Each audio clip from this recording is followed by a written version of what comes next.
Hello, I'm Svitek, 360 Creative Coach, and this episode is a self-reflection on the importance that reading had on my life.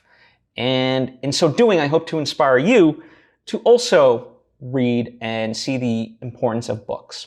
Now, before I dive in too deep, I want to take a quick moment to say that if you aren't yet subscribed or following me, I encourage you to do so. That way, get all the various content that I put out right when I put it out.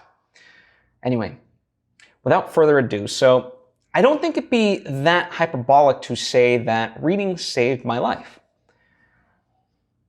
And I should also clarify, when I say reading, I really believe reading in terms of fiction and nonfiction. I think there's this weird subgroup within readers. It's like, oh, I only read business books and nonfiction books and memoirs, versus like, no, you got to read fiction and fiction's great. It's like, read both. I read both and they're fantastic. And Tim Ferriss, who you would think would exclusively read nonfiction, is actually a huge advocate of fiction. So both serve a purpose, right? And I'm going to talk about everything that I'm going to talk about. I'm going to apply to both, and why it's not a stretch to say that they saved my life, right?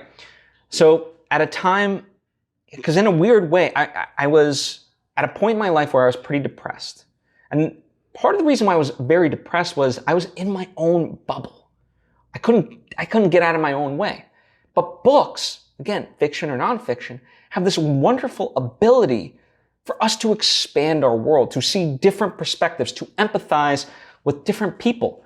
Some fictionalized, some real. And in so doing, we start to expand our world. We start to see things and see the lies within our own world that we've been buying into. And we start to see hope. And in fiction, we get inspired by certain characters. And in nonfiction, we get sometimes the necessary tools that we're so craving for within our own lives. That's the beauty of it. And, books have this magical power for us to learn about other people. It's why they say, like, if more people read Black authors and so forth, like, we could start to dismantle racism, because it'll make you aware. It'll give you, we can't see beyond ourselves. It's like David Foster Wallace said, everything in our own lives essentially supports this deep, insidious belief that we are the center of our world. But by reading, it allows us to start to tinker with that natural default setting and get beyond ourselves and be reminded, no, we are not the absolute center of the world. As much as, like, again, everything supports this deep-seated belief insidiously. And we learn. And again, you can learn so much, whether through narrative stories or through nonfiction. That's the beauty. You take away all these lessons and you start to see yourself in these perspectives. And as low as I was able to then see a life not in sort of the trenches, if you will, right? And as I said, you start to see past your own bullshit and you're like, oh, okay, cool. And that's the beauty of books. It puts you mentally in the place of those people and allows you, maybe if I try this, whether you're inspired or get the actual step-by-steps. That's what reading has the ability to do. And what's wonderful is that you get to communicate and benefit from the wisdom of people that may not even be alive. Marcus Aurelius from the Roman times. People still, in terms of Stoic thought, benefit from him. I certainly do. Mark Twain is a phenomenal author. I love him. Huck Finn is one of my favorite books. And it's almost like him and I are communicating. That's another added benefit. It allows you to have a conversation. Even when, especially now in quarantine, excuse me, while you're by yourself, you can actually feel a connection, because by reading their words, you feel a sense like you're tied into them, like you're conversing.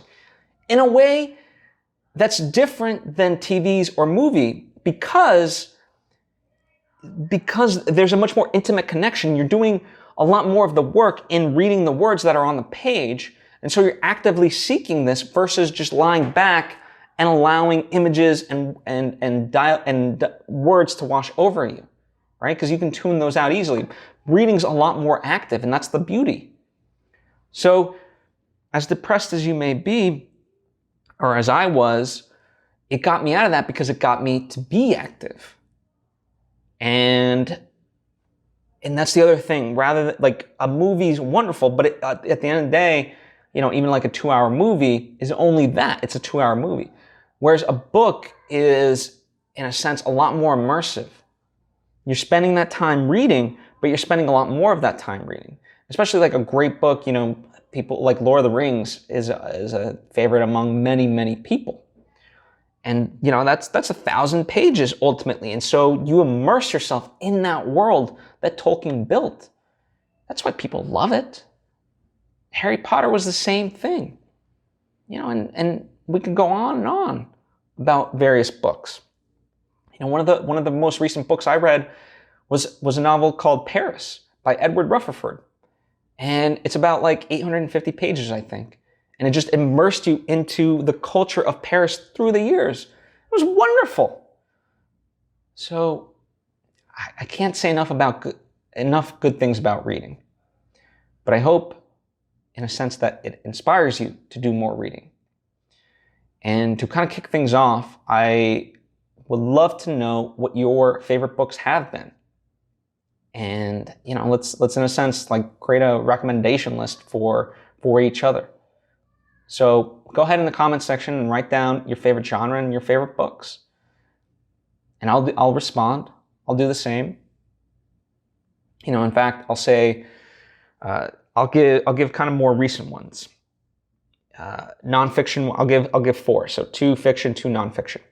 Nonfiction-wise, Platform Revolution and The Startup J Curve have been truly fantastic. I absolutely love them. Fiction-wise, I'll say Paris, and there's a wonderful book. I always get well, I'll say this: A Casual Vacancy. That's a really phenomenal one. It's about 500 pages, but man, what the prose in it, I didn't know like you could do this with the English language. That's how fun it is. And as a bonus, I'll say The Graveyard Book by Neil Gaiman is a really fun one as well. So, you know, let me know what your favorite books are, and let's make this list. I hope that this has been inspirational for you to read. If nothing else, you know, I just wanted to confess how meaningful books have been in my life. So I thank you for allowing me the opportunity to hear me out, and I hope to see you next time.